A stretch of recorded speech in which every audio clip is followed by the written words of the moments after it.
Tristan, oh my God, where have you been? I'm back, Pip. Work, wife and husband are now reunited after a little summer holiday. One day, I went out to just go groom this Shetland. It's got millions of views now. I think it's got like 13 million views or something. Absolutely mental. Cabrio is my absolute life. Oh my gosh, he is such a gem because I was just so nervous of everything after it. And horse riding, saved me.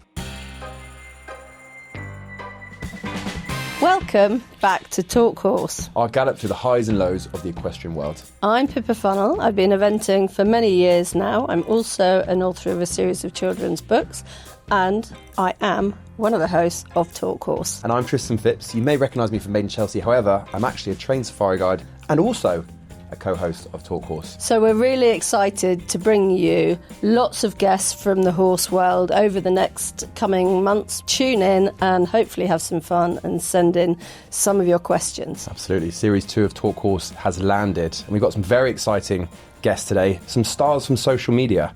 So if you like horses, you'll definitely have heard of them. I love their videos. Pip is also a big fan. We're trying to get into the social media world at the moment, so this is a very exciting episode for us. We're going to find out a lot more about them today. So please do like and subscribe our podcast because we want lots more people to hear about us, and it really does help. So saddle up, join our equestrian community, and let's talk horse. Hello, Tristan. Oh my God, where have you been? I'm back, Pip. We're back. My work, wife and husband are now reunited after a little summer holiday. Season 2 of Talk Horse, very exciting. So you've been on holiday. I've been here and there. I've been doing a bit of work overseas. I had a few holidays in between.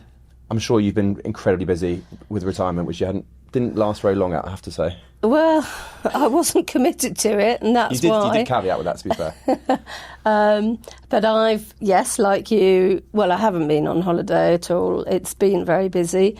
I, obviously, having, got over the situation, I miss Mum desperately badly, but life has to carry on, and as I said, I'm sure the horses will help me through it, and they certainly are. As of yesterday, I was doing a 3-day event, only a 3-star long, which isn't the top level, but with a couple of my old boys in it. So it's the second run of the season. I've had a couple of really good runs in it. To me, it was about no pressure, having a lot of fun, enjoying it, which is what I did. And I have actually won a few rosettes, so the blood surprise there.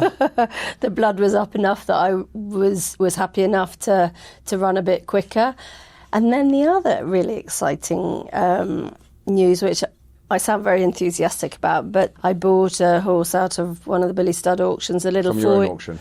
Well, yeah, I've explained anyway, but Billy Whitby, who I've nicknamed Scampy, so that's his stable name. And then another horse, Billy Advance, who she wasn't actually sold in the auction. She didn't quite meet the reserve, so I said to William I would produce her. And she's lovely, and they both had their first ever competition at the beginning of the week, and they both qualified for the 4-year-old young event horse final at Burghley. So it's been a good few weeks for you. I'm excited. I am exciting and loving riding the babies. It's just so special to start that journey with them, and it's a long journey building up the partnership, but absolutely loving them. So what does the judge look for at this age to see whether or not they could be champion horses? Well, I think hopefully they stand out. I mean, I would say these two do stand out, because that's why I wanted to A, buy Scampy, and B, the mare Advance, who I've actually fondly nicknamed Noli after my mother, and I sort of talking to some girlfriends of mine to see if they would come in a sort of syndicate, a fun syndicate. So you'll be riding both horses?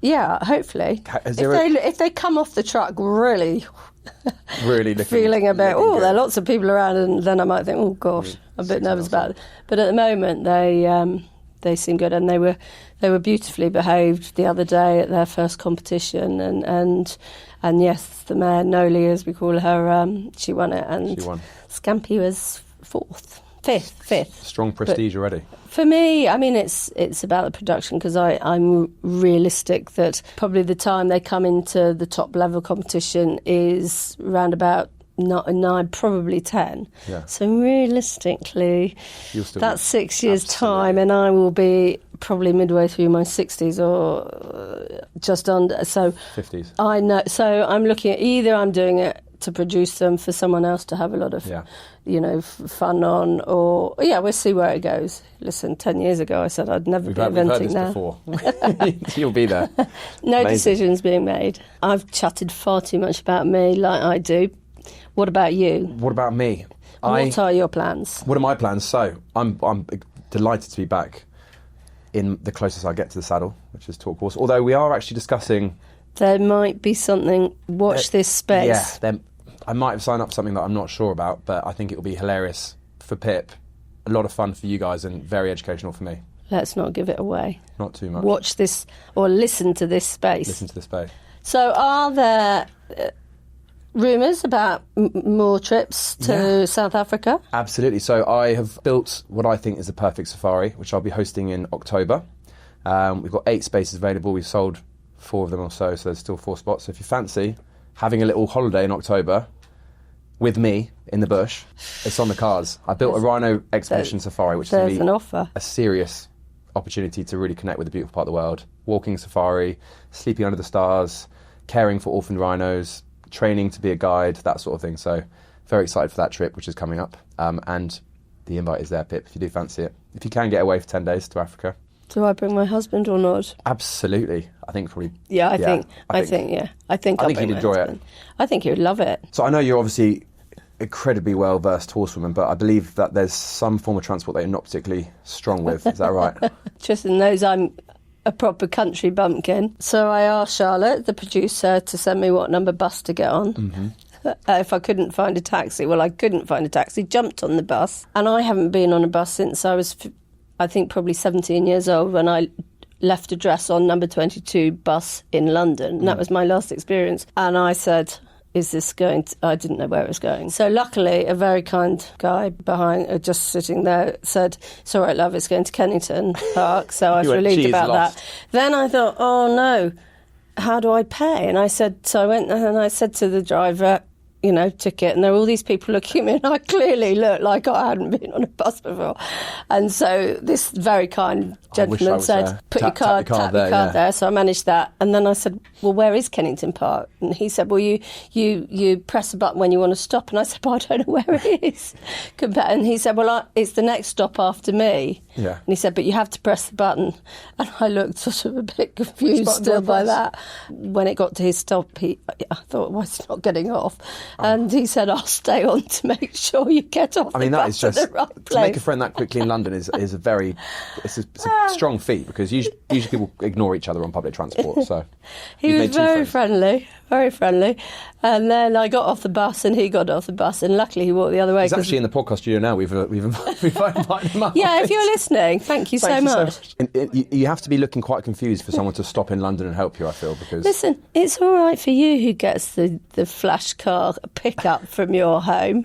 So all those listeners out there, he gets picked up by an Addison Lee courtesy car. I have to get it on the number 36 bus. Yeah, I'm not sure how we've actually come to this arrangement, but I mean... All I would say is the more listeners we can get, maybe I could then get a car from home. Or we can get stables built in the podcast studio so you can just ride into it. No. What's really exciting, during our off period, thinking has gone on behind the scenes, and there's a great lineup of guests coming. I've been really enthused by how many people have come up to me at shows, at events, and said how much they're enjoying the podcast. So important. Please, guys listening, just put the message out there. Absolutely. We had a really successful first series. We really enjoyed it. We had some amazing guests, and we've got some huge plans for series 2. So now we're back. Please help us spread the word. Get more people listening. We love interacting with you guys, so please send in any stories, questions, anecdotes, anything that you feel we should include in the pod as well. We're very collaborative here. And follow, subscribe, like and review the pod so we can keep bringing amazing guests to you and talking as much horse as possible. So, Pip, shall we get series 2 on the road? I think it's time to bring on today's guests. Yes, let's. I'm intrigued to hear a bit about them. We have 2 people from the influencing world. We have Harlow White and Demir. I've met Harlow a few times, and what she's achieved at the age of 13 through the social world, through the TikTok world, is astounding. Absolutely. They've got over 1 million followers across YouTube, Instagram and TikTok. Pip, do you know what TikTok is? Yes, it's the noise my watch makes. Goes TikTok, yes. Well, if you had downloaded TikTok and had an account, you definitely would have known who our second guest is, Demir, with over 500,000 people following him on TikTok. That's quite a feat. So, let's talk horse with Harlow and Demir. Harlow, Demir. Hello. Welcome to London. Welcome to Talk Horse. Thank you guys so much for joining us down No, here. thank you for having me. This is this is the first for us as well. First time with 4. I feel nervous. Fabulous. You should. Yeah. No, you shouldn't. I've got sweaty palms. My palms are really sweaty. Yeah, yours? my palms are sweaty as well. Oh, yours are really sweaty. Yours are like proper. It does have that effect on people sometimes. So, Demir, you've come from Bolton. Bolton, yeah. I was going to say Bournemouth. I thought you were just going to Bolton. try and do my accent like you're from Bolton. Bolton. And Harlow is from The New Forest. the New Forest. Have you guys had a podcast together before? Because I know you guys make some amazing No. content Yeah, together. no. No, I've never even been on a podcast. Well, thanks for joining us. No. So this is a really exciting one for Pip because this is going to be like it's a new world we haven't really explored in the equestrian community. So obviously you guys are very well known equestrian influencers. Yeah. Is that the correct term? Yeah. I'd say so. Yeah, Absolutely. yeah, I'd say. And we are trying to convince Pip to become an influencer. So this is more of like a She already collaborative, is, a little bit. Yeah. She is. a modern influencer. No, I'm not.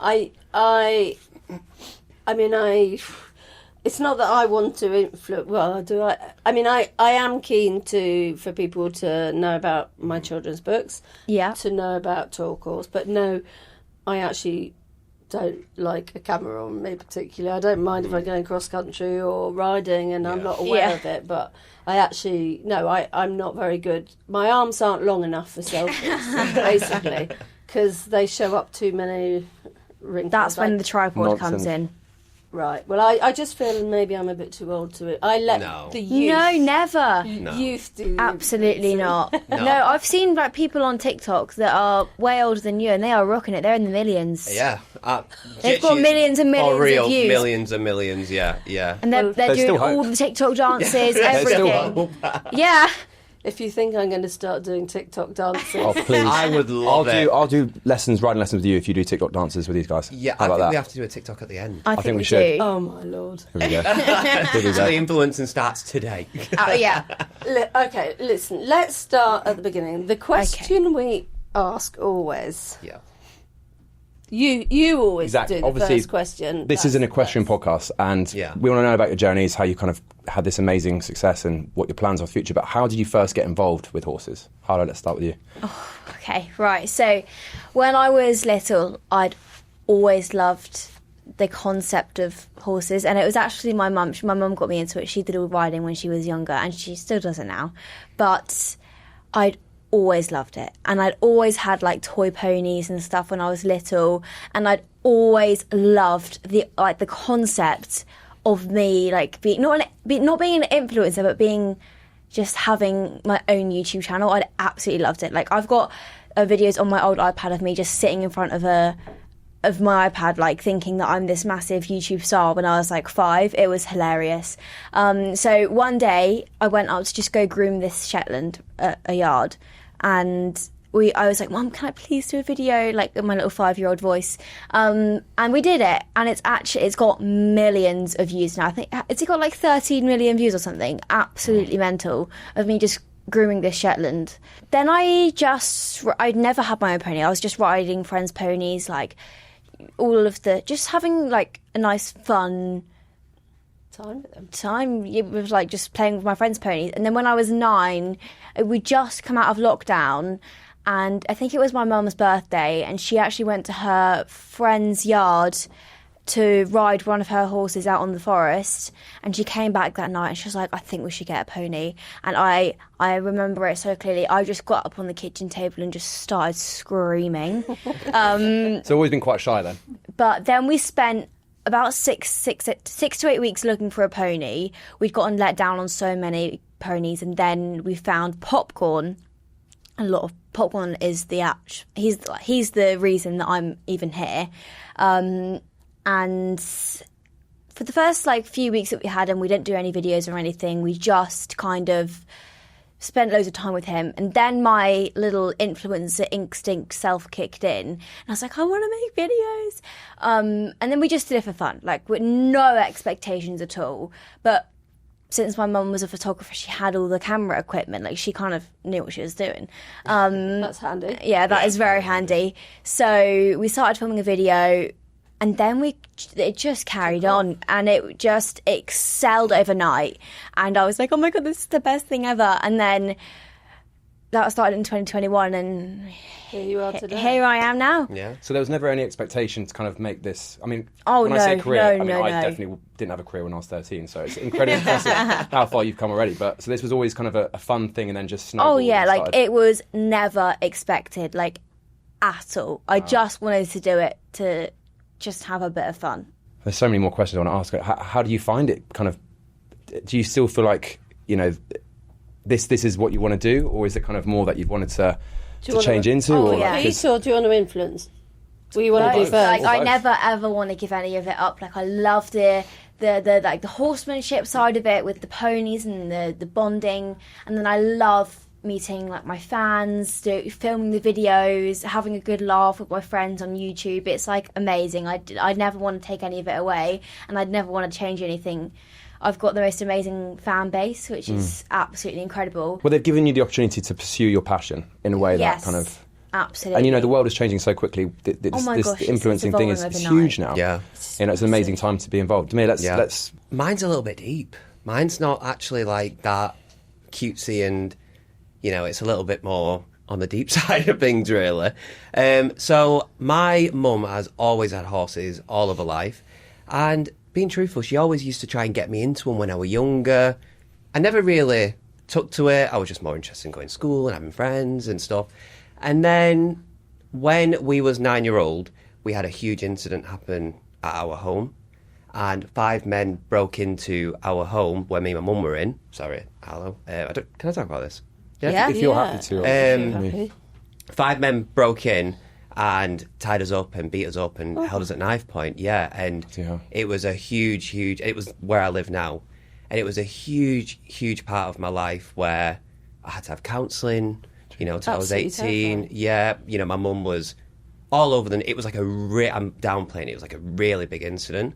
So after that happened, mum just tried to get me into trampolining, and then, you know, bit of football, and then horse riding, and then for some reason it just clicked, and I just got riding, and I just, you know, it just took my mind off things. You know. So was it with the hopes of it taking your mind off what happened? So Yeah, because I was so young, being 9-year-old, Yeah. with like such a traumatic incident that happened. Like, yeah, I was a really messed up kid. Like, you know, seeing Harlow and seeing some of the kids that come to a meet and greet, like, I just feel so happy that, you know, these kids are, you know, really happy. And because I don't think of my little childhood a little bit like that little blip, you know, like that, because I was just so nervous of everything after it. And horse riding, like, saved me. It really, really did. And was it the horses themselves, and because you felt when you were with them, they gave, you know, because they do give off that sort of calm, don't they? And you get so focused on them as animals. Yeah, and you forget about everything that's going on. I mean, even people who, it's not even a full-time job, you know, if you've got a stressful day at work, you come home to the horses and you kind of forget it was stressful. And yeah, you know, it was definitely something that, you know, just made me forget about all the little problems I had going on at the time. And then, what do you think it is about the horses that kind of allows you to take your mind off? And I just love the, like, freeing feeling. yeah. So then I started riding, and then I think it was literally second lesson, I couldn't even canter. And I was like, I want to jump. Yeah. And they were like, no, Demir, like, you're not ready to jump yet. And I was like, no, I want to jump. And then started jumping, and at the riding school I was at, they rang my mum, said, we've got a pony. And she was called Trudy. And when they brought her, she was an RSPCA case. Like, it was absolutely crazy. She was just skin and bone. And my mum said, no matter if this pony isn't suitable for him, we're buying her. Yeah. Because She needs help. she needs help, yeah. And we called her Much Loved. Because she was much loved. And yeah, started riding her. She was my first pony. She taught me everything I needed to know. And then got my second pony. Then started jumping on the junior BSJ. And it all just came from there of my passion with the show jumping, and then I carried on show jumping for years and years, and still today. And that's how I kind of got into it. And now, you know, it's my life, it's my full-time job, it's my everything now. Yeah, The actual riding is yeah. So and then the influencing came. So I've always show jumped. I've jumped up to 140 level, and I know because I saw you at Bolesworth. Yeah. I noticed you're at Bolesworth. Yeah. So I've jumped up to a okay level, and you know, really happy with how I've got, and I've produced some really, really lovely horses, and feel really lucky with all that. But then, when I was show jumping, so I had my livery yard, I was running my livery yard, and I had quite a lot of young horses as well. And I used to run the livery yard and produce the young horses. And when you like kind of like fell into it, didn't you? You like wanted to do it. Well, for me, I just kind of looked at everything, and I looked at the social media presence of everything, and I thought, there's no one who show jumps who's doing it. You know, there's no one in the world. You've got eventing, you've got, you know, all the different categories, but show jumping, there was never really, there's people who have gained a following through the show jumping career, but no one who show jumped who then wanted to start social media. And I thought, I just really wanted to give it a go. And then one thing led to another. You know, I never planned for it to be as big as what it ended up or anything like that. It just was kind of natural how it all happened. And then, you know, now I don't really do my yard, and now it's just the social media, and so now I still show jump, but get to influence now at the same time, and get to have both worlds where I can enjoy both and do both. Harlow, this one's probably more for you, but you know, being an influencer at 13 and stuff, how do you balance kind of the riding, the school, the influencing? You must be quite busy all the time. Yeah, there's a lot going on. It's a busy life, but I wouldn't change it for the world. And I'm very, very, very lucky to have my ponies at my home, which makes a massive difference now. We bought our home like with land, and we've like put the arena in and the stables. We bought it last year, and it's been like the best thing ever. Having them at home, it's been a lot easier to film and create content with them just outside our door. And with schoolwork and social media, it's easy for me to, you know, pop out, see the ponies, like ride, have fun with them, but then also have that serious side of things, like doing the schoolwork. You guys obviously make a lot of content together. How did you meet, and how have you kind of built this kind of, because Bolton and Bournemouth and New Forest quite far away. So I think because you used to watch all like the Mac Attack videos, didn't you? Yeah, like I was proper fangirling. Can I just say, Mac Attack videos? So you haven't done your homework, Pip. Oh no. So when I originally, you know, started making the content, there was a pony on my yard called Mac Attack. Oh, right. Well, he was called Mac. He was called Mac. And basically my friend Nathan used to ride him, and he was just a proper cheeky pony, like the typical, like, would deck you at any moment, and it would just like keep you on your toes. Yeah, he just used to deck Nathan all the time, and it just absolutely sounds quite funny. Blew up. I think we ended up speaking, and she was like, "Oh, we should do something." And then I messaged a bit later. I was like, "Let's do this," and then we ended up filming our collab, didn't we? Yes, that was the first. It was the first one. When you wasn't wrote it? Cabrio. Yes. From there, we just grew a friendship, and then naturally we were like, "Should we do this and should we do that?" And it just all become a load of fun. And I think that's the whole thing of it all, isn't it? Like content. It is so incredible because, like, being a show jumper, before any influencing, I don't know if it was my trainers that kind of at the time, but I was very show jumper. You know, I wouldn't ever have tried one day eventing or dressage or any of this lot. I would never have done it because all the horses that I had were jumpers, and I wouldn't ever branch out. So Cabrio, the horse that I've got now, is one, you know, in the ring, he is a little bit clumsy. He's not the most careful in the world, bless him. And he is quite brave, and he doesn't really get upset very often. So I thought he can be my little content horse, you know, and the fun horse that I've got, he's like my child. So I tried all the new stuff. Like I did barrel racing on him. Wow. And then he were in the ring at Aintree, jumping the 130 the day after. And it actually shows that you should try everything because it's so much fun. And some things where I thought, right, you know, I'm going to film it. Everyone would love that, and I might like it. And when I've done it, I think that were brilliant. Like I would never have done that before. And I think going back to us, like, and the family, like, we've just made so many incredible memories. Like you took Gabrielle to a show, been incredible, and then you took Panda to a dressage show. Yeah, and then you jumped one of my show jumpers, 1.50 meter. Yeah, Oh, wow. yeah. So we've just made like incredible memories. With it all, haven't we? Really, it's been amazing. To me, you said like when you kind of first start thinking about this, there's no one doing it, right? So I guess you guys are kind of pioneering this, influencing the equestrian world thing. I think there's a few other people. Esme did. She was one of the first. When I mean by not doing it, I mean like from the show jumping world. Like when I looked at the. But also, I mean, like it's a very new. This world is growing daily. You know, TikTok's been around for a few years. Like YouTube's getting bigger and bigger. Listen, when I was mucking around with a Shetland pony, there wasn't even a mobile telephone. So it's come a long way. Yeah. So it's really like technology. quickly evolving worlds. Yeah. You know, how do you keep up with it? Like, do you just? I guess because you're the first generation who have been doing it, so there's no like footprint on how to do it.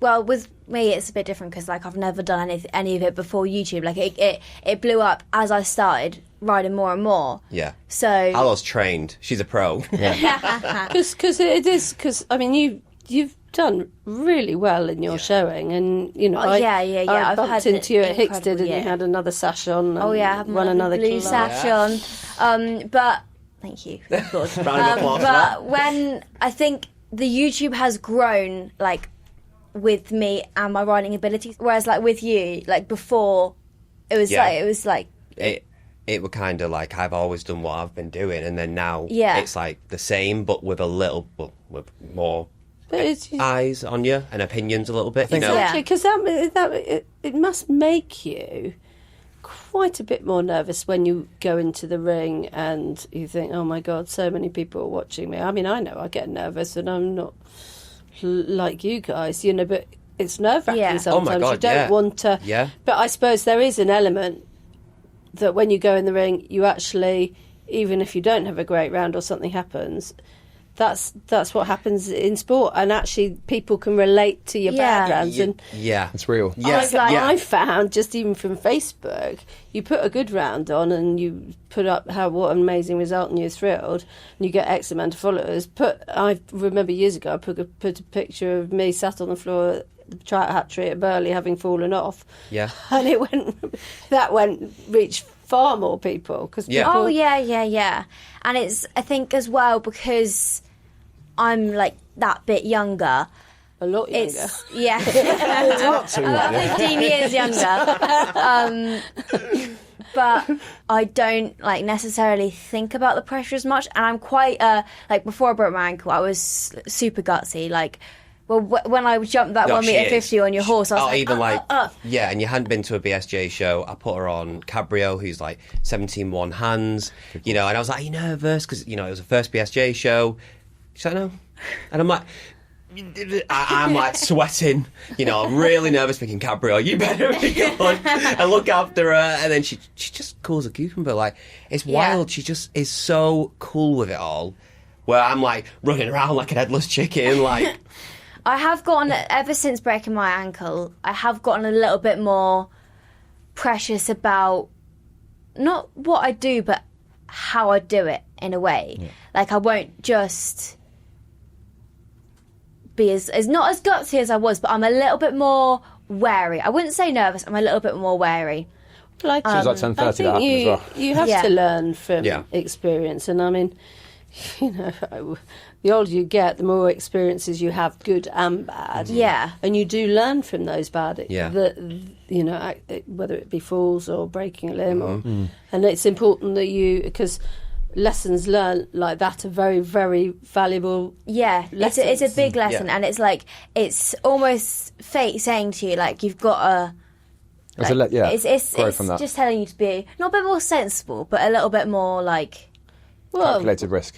Yeah. We're dealing with even ponies. We're dealing with another animal that can even the best of them can be unpredictable at times. Yeah. I think you hit the nail on the head a second ago about the bad rounds, and I think even before, or as show jumpers, you do, or actually just in the sport, you want it to be perfect all the time. And in reality, it's just not. And 9 times out of 10, you probably get one good time than you do 10 times, Yeah. And I think I really enjoy now, look, obviously no one wants a bad round. Everyone wants to do well. Yeah. But when I've not had a good round, I have posted about it and I've said, like, look, wasn't our day today.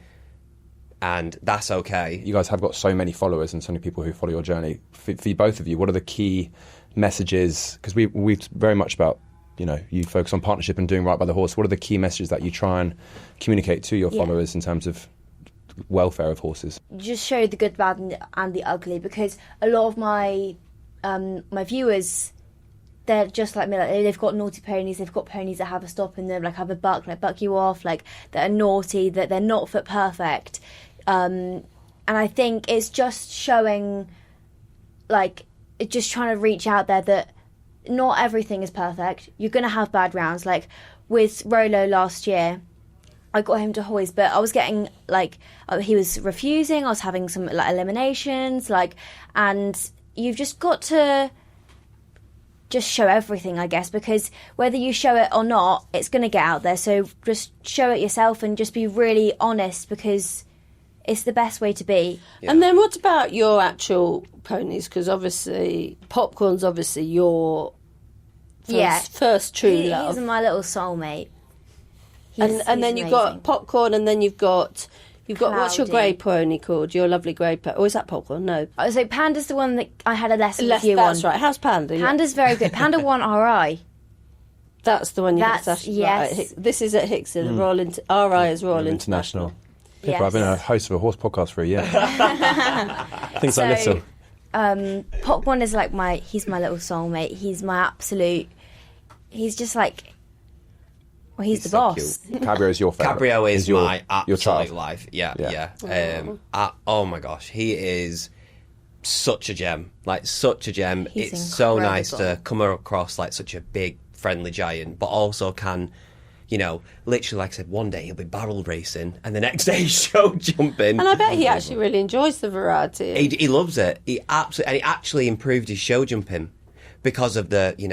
I think the more we were at the beginning when we were competing at like 4, 5, he just never really seemed to spark. Yeah, he never really was in his element. And since actually all the filming, he's actually got a lot better. And I think it's because now. He kind of just got a bit more going on, and he enjoys it, and it's not as much pressure on him to be something, and... I think, that's one of the things with event horses going a bit more, that the variety in their work is It's key. They love it. I think you're not going round and round in circles in a school every day. And exactly that, yeah. But I've got quite a few, to be fair. I've got Cabrio, Dennis... Mark, I've got quite a few. And where next? Have you got shows coming up? I think my next show that I'm planning on is the Arena UK, the September one. The week-long one. Right. Competing there and taking them all there. I think luck. that's the first one. Yeah. And you've got main name is Hoys, is it? Yes. Hoys. I've got 2 classes there at the minute. Hoys is. Sorry. Horse of the Year show. Sorry. The translate. Thank you. Yeah. For the listeners, obviously. Not I've got my little diary up. Yeah. Is that what the laptop's there for? This is me just going, what on earth are they talking about? It's like, Hoys. I need to get those meta glasses so I can be like, yeah, absolutely. But Horse of the Year show is one of the biggest highlights of my year. I've just got Panda going there at the minute, which is incredible. It'll be my first ever time of me riding him there, because he went last year. He did the Working Hunter there, and bless him, he handled it so well. This is a big atmosphere.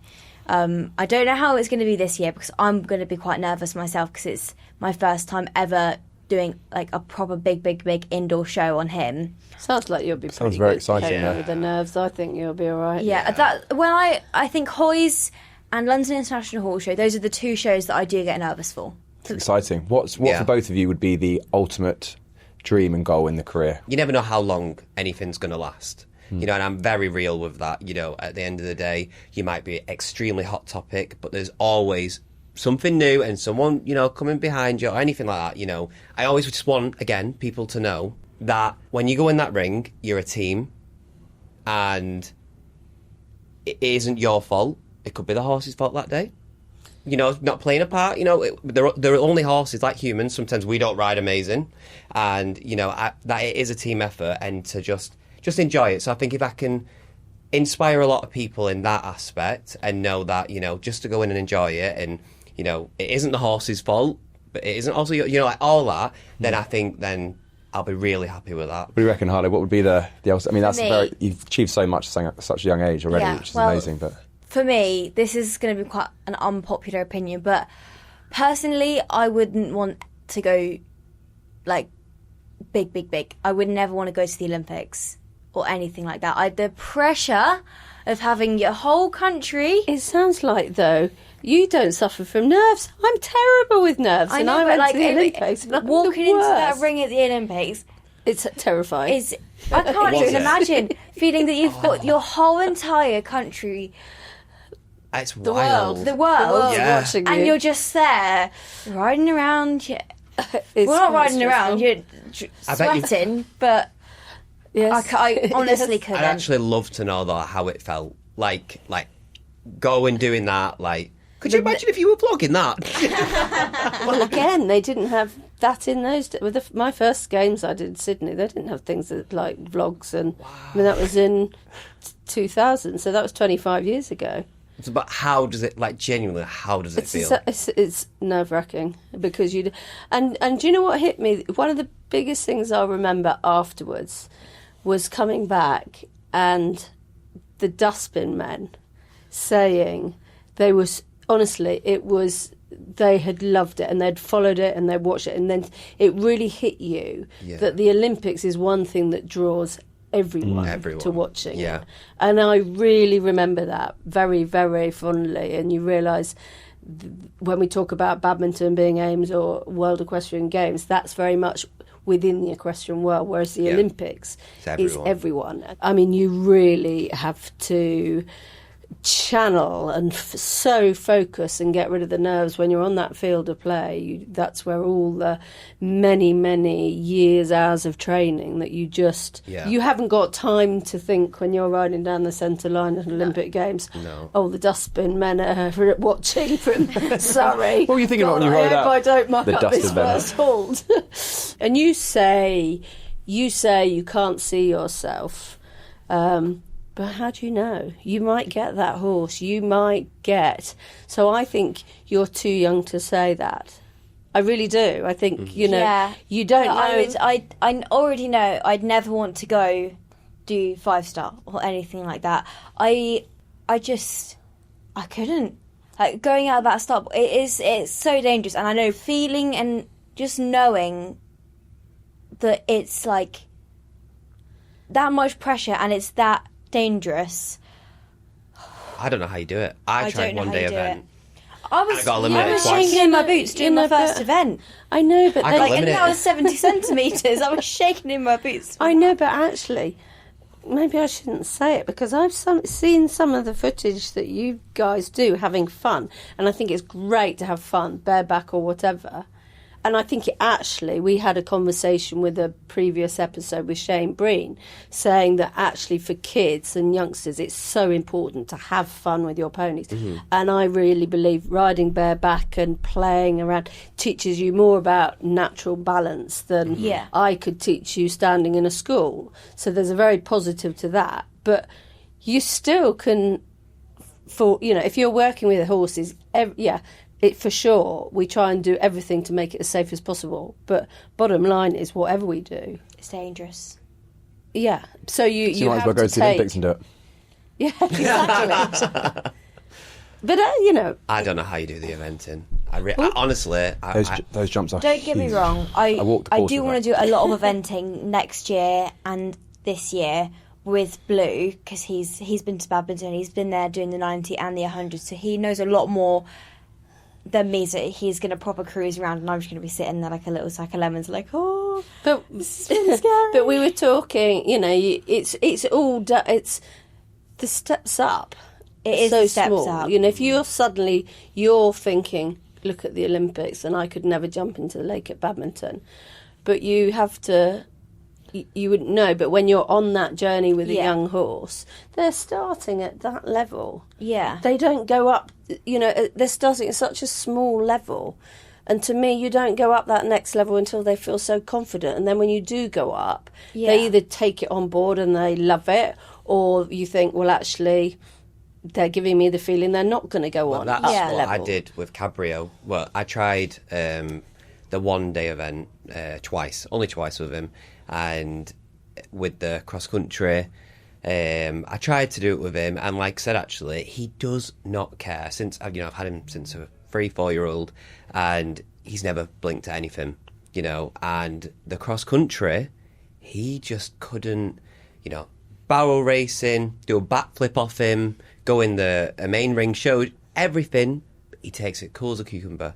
But that cross country, he told me. He was like, yeah, and that's he told me, important. it's a really important message to listen to your horse. Yeah. And I mean, I've got some wonderful shots from yesterday. I was looking at the event photography. I was at Hartbury yesterday. Yeah. And my horses haven't done a lot because I wasn't able to event this spring.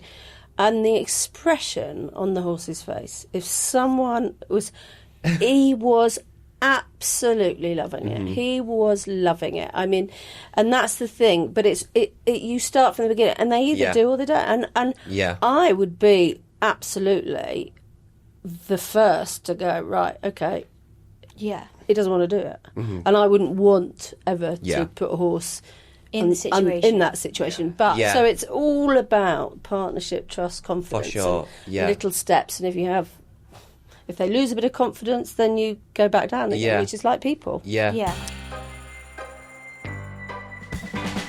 We have a question actually, and that is, was a new feature, and you guys are the first people trying out our new feature. Oh my goodness! So we'll see how it goes.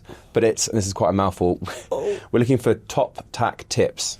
Top. Easy for me to say. Say again, sorry. Top tack tips. Top tack tips. Nailed it. Tips. Essentially, you want to get some practical advice for people at home. Yep. So the best gear on the market, the best stuff that you use. Stirrups or brushes what is it like? or rugs or bridles or... All the useful stuff. What's your favourite piece of kit, and what's changed the game for you?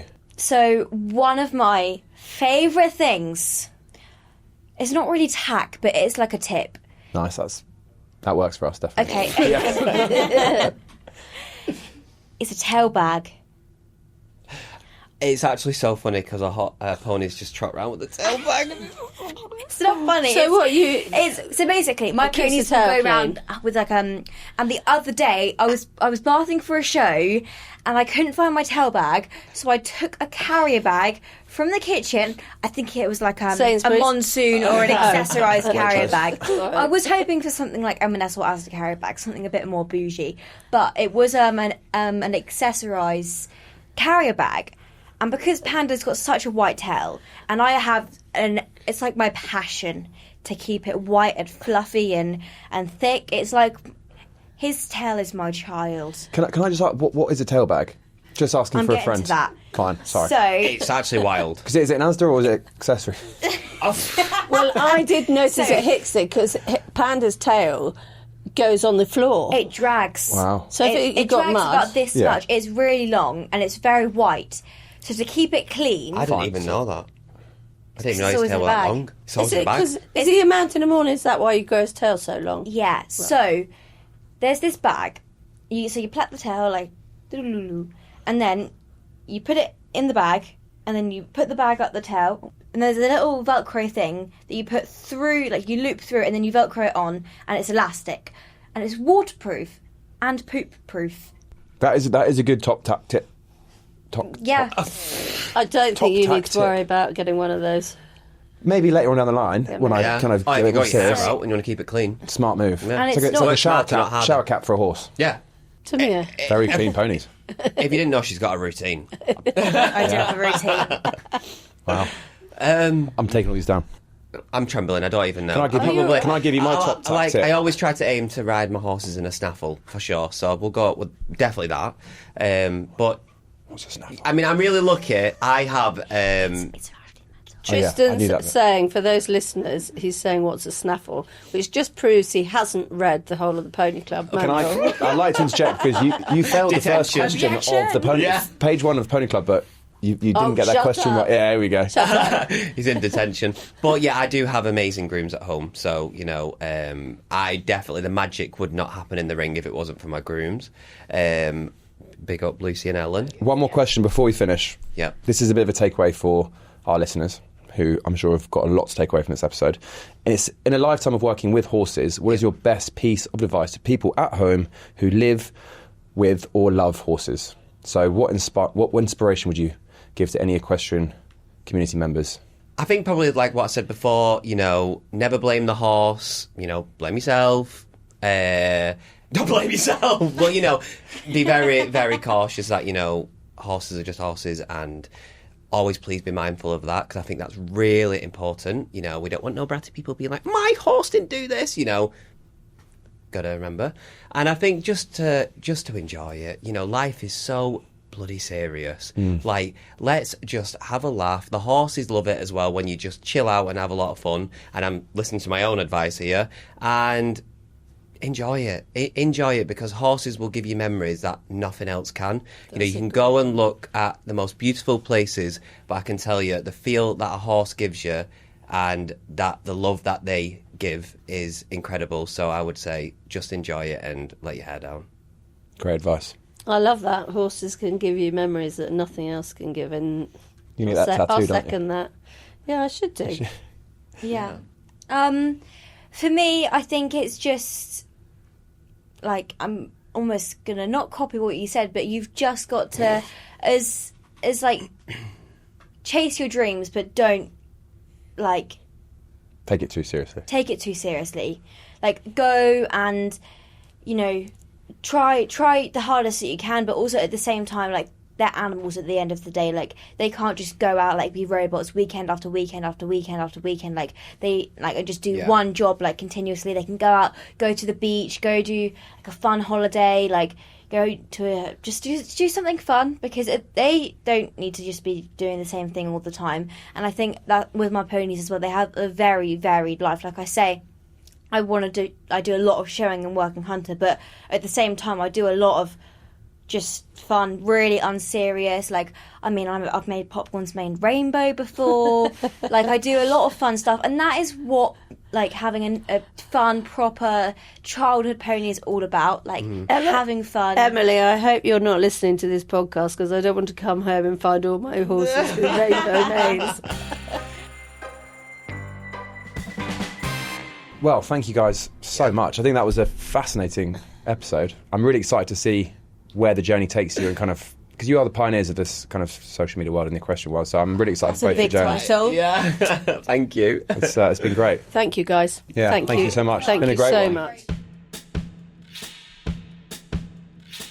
Well, there you go, Pippa. That was quite the introduction into the social media world. Are you going to download TikTok now?